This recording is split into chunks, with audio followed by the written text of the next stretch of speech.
Class 10। आज हम इस क्लास में ट्रायंगल चैप्टर का जो पाइथागोरस थ्योरम है उसको हम प्रूव करने जा रहे हैं। तो इस थ्योरम का स्टेटमेंट हमने बोर्ड पे लिखा हुआ है। तो पहले हम इस थ्योरम के स्टेटमेंट को पढ़ते हैं कि इन एनी राइट ट्रायंगल, किसी भी राइट एंगल ट्रायंगल में square of hypotenuse is equal to the sum of squares of other two sides. यानी कि किसी भी राइट एंगल ट्रायंगल में जो हाइपोटेन्यूज का स्क्वायर होता है वो बेस और परपेंडिकुलर, जो हमारे अदर टू साइड्स हैं बेस और परपेंडिकुलर, उनके स्क्वायर के सम के बराबर होता है। ठीक, इस चीज को हमें प्रूव करना है। तो देखो, सबसे पहले हम क्या करें, एक राइट एंगल ट्रायंगल बनाएं।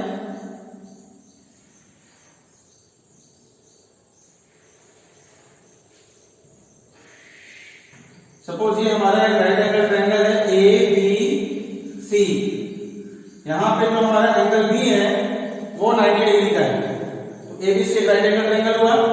तो हमें ये प्रूव करना है कि ए सी स्क्वायर मतलब हाइपोटेन्यूज का square is equal to A B square plus B C square. जो अदर टू साइड्स हैं उनके स्क्वायर के सम के बराबर होता है। ठीक, तो सबसे पहले हम इसमें गिवन लिखें। गिवन है हमारा triangle ABC is a right angle triangle. Triangle ABC is a right triangle.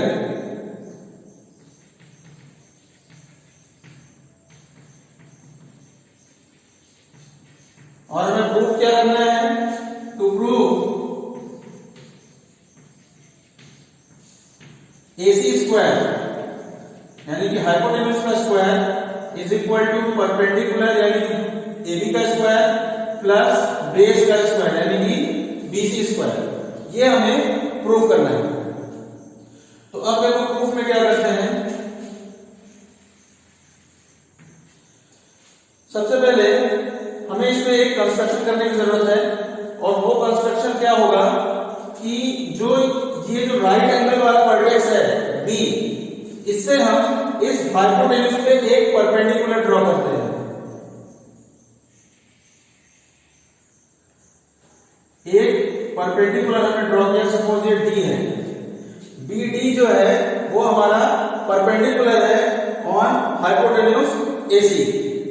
अब देखो हमें प्रूफ करना है AC square equals to AB square plus BC square. यानी कि हमें AB स्क्वायर चाहिए, BC स्क्वायर चाहिए और फिर दोनों का सम चाहिए।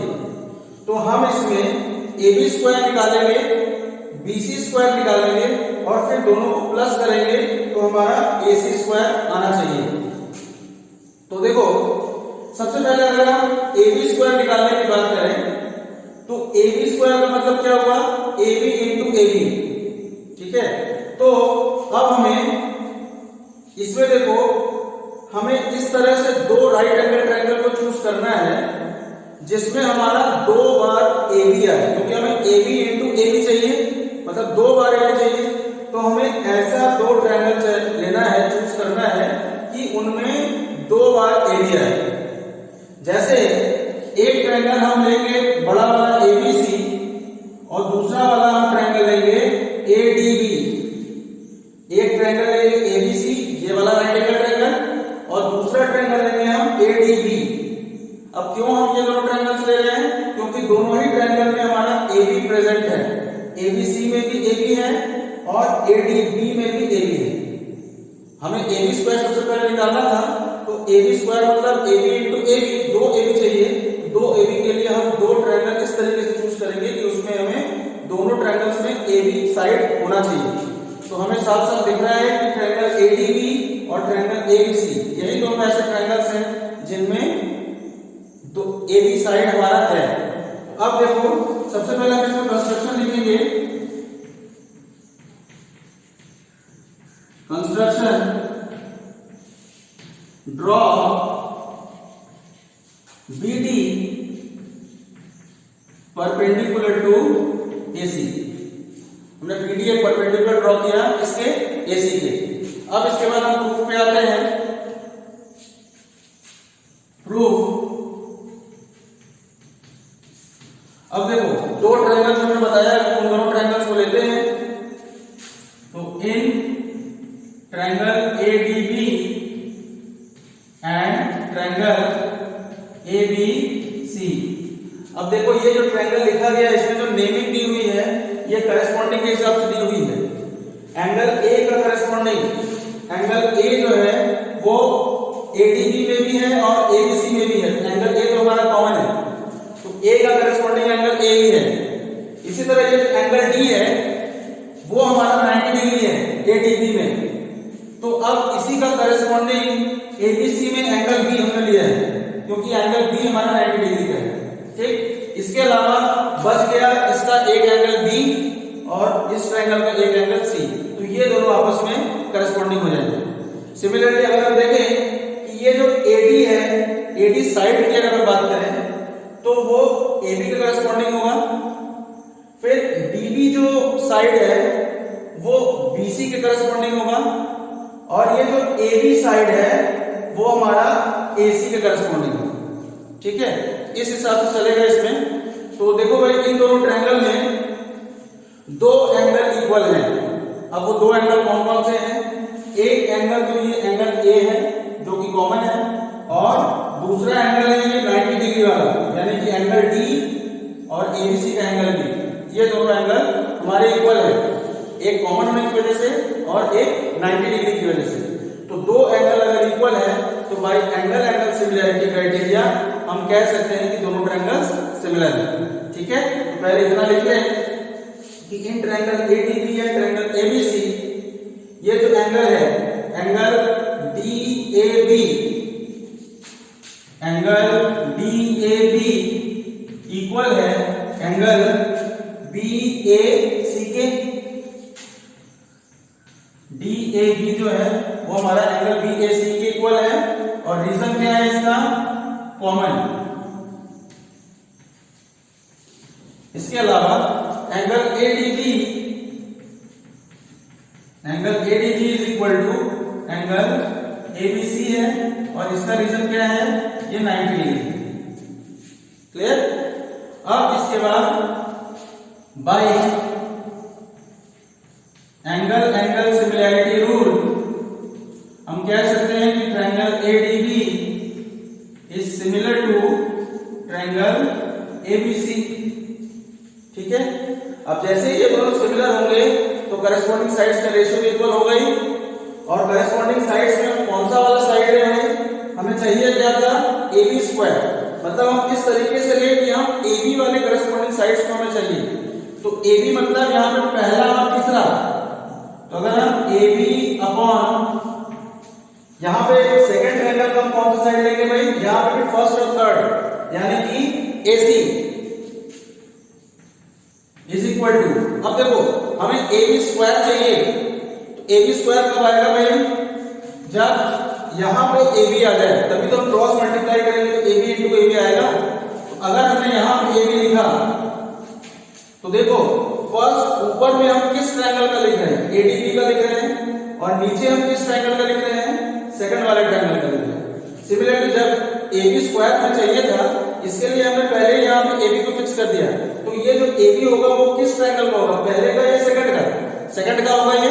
तो इसी के करस्पॉन्डिंग हमारा ऊपर क्या होना चाहिए? फर्स्ट ट्रायंगल में देखो AB क्या है? फर्स्ट और सेकंड, तो यहां पे ऊपर किसका होना चाहिए? AD को होना चाहिए। ये हो जाएगा AD। क्लियर? अब हम इसमें क्रॉस मल्टीप्लाई अगर कर दें तो ये हो जाएगा AB स्क्वायर, क्योंकि AB into AB square is equal to AC into AD। Clear? AB square is equal to AC into AD। इसको सपोज हमने इक्वेशन नंबर 1 मान लिया, तो AB स्क्वायर आ चुका हमारा। सिमिलरली हम BC स्क्वायर फाइंड करेंगे और फिर दोनों इक्वेशंस को हम प्लस कर देंगे। तो BC स्क्वायर निकालने के लिए फिर से हमें ये सोचना है कि BC स्क्वायर का मतलब हुआ BC इंटू BC, और BC इंटू BC मतलब हमें फिर से ऐसे दो ट्रायंगल को चूज करना है जिसमें BC आता हो। तो ऐसा कौन सा दो ट्रायंगल है भाई? एक तो ये बड़ा वाला ट्रायंगल ABC है, ठीक ना, और दूसरा वाला ट्रायंगल कौन सा होगा भाई? ABC और कौन सा होगा? BDC। एक ट्रायंगल होगा ABC और एक ये BC जो साइड है वो ABC में भी है और BDC में भी है। ठीक है, तो अब हम क्या करेंगे कि इन दोनों ट्रायंगल्स को हम ले लेंगे और इन दोनों को सिमिलर प्रूव करेंगे। तो हम लिखेंगे in triangle BDC, in triangle BDC and triangle ABC, in triangle BDC and triangle ABC, इसमें दो एंगल हमारे इक्वल हैं। कौन कौन से? एक तो ये जो एंगल C है वो हमारा कॉमन है, BDC ट्रायंगल में भी है और ABC ट्रायंगल में भी है। तो ये जो एंगल C है वो हमारा कॉमन एंगल है। इसके अलावा BDC का एंगल D और ABC का एंगल B ये हमारा 90 डिग्री है। तो अब देखो इसमें जो हमने नेमिंग लिया हुआ है ये भी हमारे बिल्कुल करेस्पॉन्डिंग के हिसाब से लिया गया है। कैसे? एंगल C देखो, एंगल C के बराबर है, कॉमन है। एंगल D जो है 90 डिग्री है, जबकि एंगल B भी हमारा 90 डिग्री है ABC का, तो करेस्पॉन्डिंग एंगल हो गए। सिमिलरली एंगल B, इस ट्रायंगल में एक एंगल बच गया था B और इस ट्रायंगल में एक एंगल बच गया था A, तो इस तरीके से लिखा गया है। क्लियर? अब देखो करेस्पॉन्डिंग साइड्स में हम कह सकते हैं कि BD का करेस्पॉन्डिंग साइड AB होगा, DC का करेस्पॉन्डिंग साइड BC होगा और BC का करेस्पॉन्डिंग साइड AC होगा। ठीक है, अब पहले हम दोनों ट्रायंगल को सिमिलर दिखाएं। तो angle BCD, angle BCD is equal to कौन सा एंगल भाई? Angle BCD is equal to angle ACB, BCD is equal to angle ACB, और ये है तुम्हारा कॉमन की वजह से, कॉमन होने की वजह से दोनों इक्वल है। फिर एंगल BDC यानी कि 90 डिग्री इक्वल है एंगल ABC के, तो angle BDC is equal to angle ABC के, और ये रीजन है 90 डिग्री होने की वजह से। Clear? Therefore by angle rule ये दोनों जो ट्रायंगल है वो हमारे सिमिलर हो जाएंगे, यानी कि triangle BDC is similar to triangle कौन सा? ABC। ठीक है, ये हो गया। अब जैसे ही ये दोनों ट्रायंगल सिमिलर हुए तो करेस्पॉन्डिंग साइड्स का रेशियो इक्वल होना चाहिए। अब हम इसमें कौन सा करेस्पॉन्डिंग साइड्स लेंगे?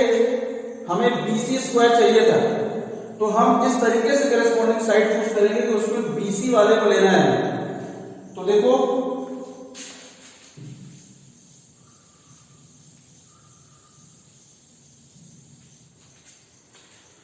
तो अगर हम BC लें इसमें पहला और तीसरा, तो BC अपॉन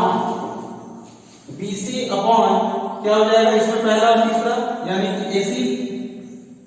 अब देखो हमें BC स्क्वायर चाहिए, इसका मतलब इस तरफ नीचे BC होगा तभी तो क्रॉस मल्टीप्लाई होकर BC स्क्वायर आएगा। ठीक, अब ये जो सेकंड वाला ये जो BC है ये तो सेकंड ट्रायंगल का साइड है, इसका मतलब ABC है, ABC का सेकंड और थर्ड BC है, तो इसके करेस्पॉन्डिंग हमारा BDC में कौन सा होगा? D और C, सेकंड और थर्ड, यानी कि DC होगा। तो हम यहां पे लिख देंगे DC। अब हम क्रॉस मल्टीप्लाई अगर कर दें तो ये हो जाएगा BC into BC square is equal to AC into DC। ये हो जाएगा हमारा इक्वेशन नंबर 2। अब AB स्क्वायर हमें आ चुका था, BC स्क्वायर आ गया है।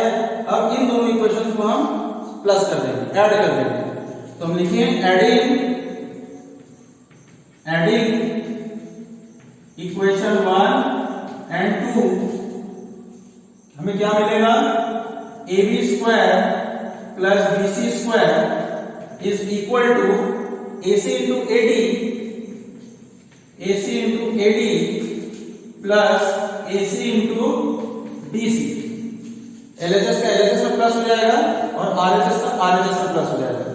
तो अब हम लिख सकते हैं AB square plus BC square is equal to, दोनों में से हम AC को ले लें कॉमन, तो यहां क्या बचेगा AD प्लस BC। ठीक है, तो अब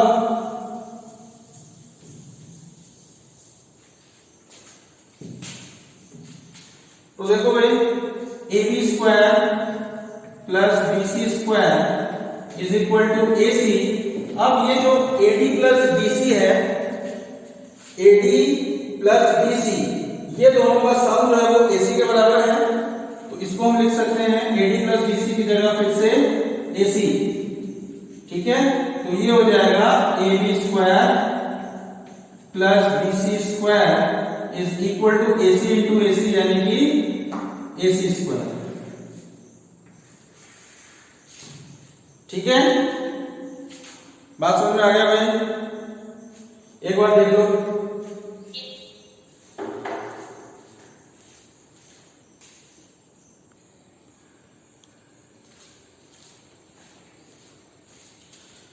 चलो, तो आज की क्लास में इतना ही रहेगा। अब नेक्स्ट जो मेरी क्लास होगी उसमें हम नेक्स्ट जो हमारा थ्योरम है कन्वर्स ऑफ पाइथागोरस थ्योरम, आज हमने पाइथागोरस थ्योरम प्रूव कर दिया। अब नेक्स्ट क्लास में हम कन्वर्स ऑफ पाइथागोरस थ्योरम को प्रूव करेंगे। तो चलो ऑफ करते हैं।